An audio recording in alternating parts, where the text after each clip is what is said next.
Welcome to Mitali kitchen. আজি বহুত দিনৰ মূৰত আকৌ মই কিটচেনত, যদিও এইকেইদিন খানা দি আছোঁ, মই ভিডিঅ' কৰা হোৱা নাই। আজি মোৰ ফিছ থালি অৰ্ডাৰ আছে।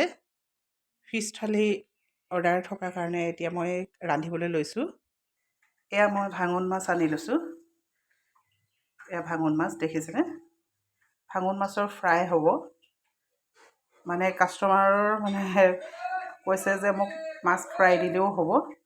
আৰু এয়া মই শুকান জলকীয়া আৰু নিমখ, শুকান জলকীয়া ভাজি লৈছোঁ। এয়া মই পিটিকা বনাম ভাতকেৰেলা আৰু আলুৰ সৈতে। মই ফিছ থালিখননো কেনেকৈ ৰেডি কৰোঁ আপোনালোকক দেখাই আছোঁ। বিশেষ একো নাই, এনেই চিম্পুল থালি। তথাপিতো বহুত দিনৰ মূৰত আকৌ মই কিটচেনলৈ ভিডিঅ' এটা কৰিব মন গ'ল, সেইকাৰণে কৰিলোঁ। এয়া দালি বনাই হৈ গ'ল।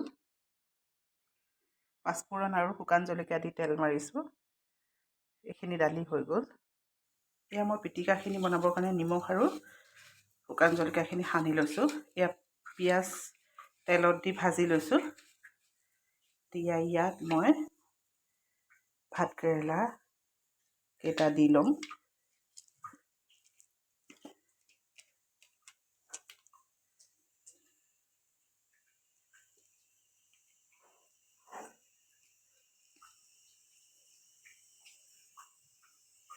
আলু দিছোঁ।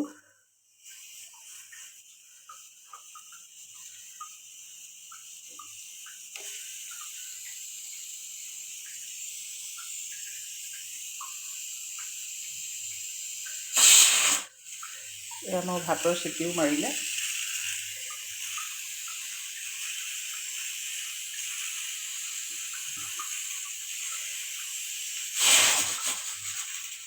এয়া মই থালিখন ৰেডি কৰিছোঁ। এখন থালি আপোনালোকক ভিডিঅ' আকাৰে দেখাব বিচাৰিছোঁ। এয়া ভাত দিলোঁ, এখন পাপৰ দিলোঁ। তাৰপিছতে এয়া মাছ, ভাঙন মাছ, গৰম গৰম ভাঙন মাছ দিলোঁ। এইকণ খাৰলি দিলোঁ ইয়াতে।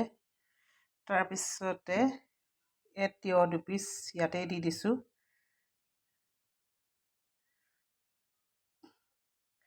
নেমু পিচ ইয়াত দি দিছোঁ। পাপৰ হেৰি হৈ গ'লেও উপায় নাই,